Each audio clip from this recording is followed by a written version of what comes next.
Welcome to NHS. আজকে আমরা Bardhaman station থেকে মাত্র 3 কিলোমিটার দূরেই বর্ধমানের অধিষ্ঠাত্রী দেবীর মন্দির, সর্বমঙ্গলা মায়ের মন্দির। এই মন্দির চত্বর বহু প্রাচীন, প্রায় 350 বছর আগে এই মন্দির তৈরি হয়েছিল। মন্দিরের বিশাল দরজা দিয়ে মন্দির প্রাঙ্গণে যদি আপনি প্রবেশ করেন, তাহলে আপনার মন প্রশান্তিতে ভরে যাবে। বিশাল এলাকা নিয়ে গড়ে উঠেছে এই মন্দির। এই মন্দিরটি একটি নবরত্ন বিশিষ্ট মন্দির। অবিভক্ত বাংলার প্রথম নবরত্ন মন্দির এইটি। নবরত্ন মন্দির মানে কোনো মন্দিরের 9টি চূড়ো। প্রথম চত্বরে বা প্রথম যে স্ট্রাকচার হয় একতলায়, সেই একতলায় 4টি চূড়া থাকে, দ্বিতলায় বা দোতলায় 4টি চূড়া এবং 3 তলাটি 1 চূড়া হয়। মোট 9টা চূড়া হয় বলে নবরত্ন চূড়া বলা হয় বা নবরত্ন মন্দির বলা হয়। অবিভক্ত বাংলায় এর আগে আর কোনো নবরত্ন মন্দির তৈরি হয়নি। বিশাল এই মন্দির প্রাঙ্গণের একদিকে যেমন নাট মন্দির আছে, অন্যদিকে ভোগ খাওয়ানোর জন্য এক বিস্তীর্ণ চাতাল আছে। আর এই মন্দিরকে ঘিরে 5টি শিব মন্দির আছে। আর এই মন্দির তৈরির গল্পও কিন্তু খুব সুন্দর। এই মন্দিরের খুব কাছেই বাগদিপাড়া। বাগদিরা জালের মধ্যে একটি কষ্টি পাথরের মূর্তি পায়। তারা প্রথমে সেটিকে খুব একটা গুরুত্ব দেয়নি বা বুঝতেও পারেনি। তারা সেটির ওপর কাপড় কাচত বা অন্যান্যভাবে ব্যবহার করত।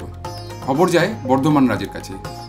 বর্ধমানের রাজ কীর্তিচাঁদ সেই মূর্তিটিকে উদ্ধার করে নিয়ে আসেন।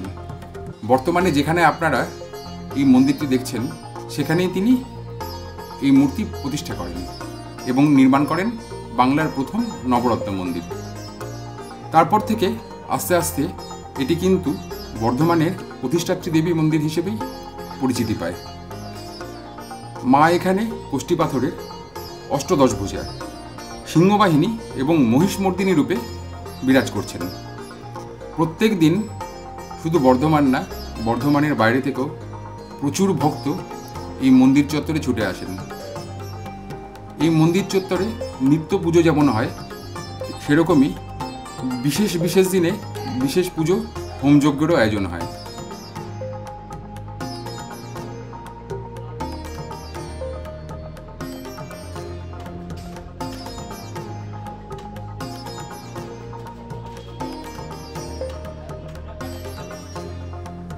মন্দির প্রাঙ্গণ ঘিরে 5টি শিব মন্দির এবং 5টির মধ্যে 3টি শ্বেত পাথরের শিবলিঙ্গ এবং 2টি কষ্টি পাথরের শিবলিঙ্গ। কোনোটি রামেশ্বর, কোনোটি কমলেশ্বর, কোনোটি বা মিত্রেশ্বর। অসাধারণ সুন্দর দেখতে এই শিব মন্দিরগুলো যেন এই মায়ের মন্দিরের রূপ আরও বাড়িয়ে তুলেছে।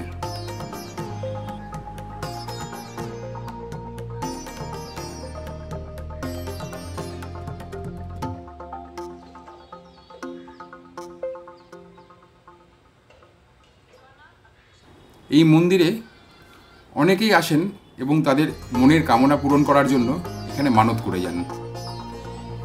সবাই বলেন এখানে মানত করলে নাকি সেই মনস্কামনা পূরণ হয়। সামনেই যে বিশাল চত্বর আছে, সেখানে প্রত্যেক দিন বহু মানুষের ভোগের আয়োজন করা হয়। পাশেই ভোগ ঘর আছে, সেখান থেকে একটি টিকিট কাটতে হয়। মাত্র 50 টাকার বিনিময়ে খিচুড়ি, পোলাও সহ বেশ কয়েকটি পদ মাকে নিবেদন করা হয় এবং ভক্তদেরও সেই প্রসাদ গ্রহণ করার একটি সুযোগ আছে। এই মন্দিরে আরও একটি সুযোগ আছে। এখানে আপনি আপনার প্রিয়জনের কোনো একটা শুভ মুহূর্তকে ধরে রাখতে পারেন।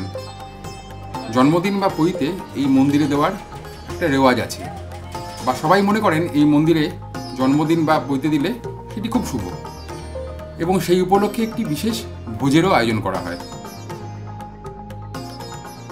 আমাদের আজকের এই এপিসোড আপনাদের কেমন লাগলো জানাবেন। যদি এই এপিসোড আপনাদের ভালো লাগে, তাহলে অবশ্যই আমাদের চ্যানেলটিকে সাবস্ক্রাইব করুন। সঙ্গে থাকুন, দেখতে থাকুন নিউজ হান্টার সৈকত।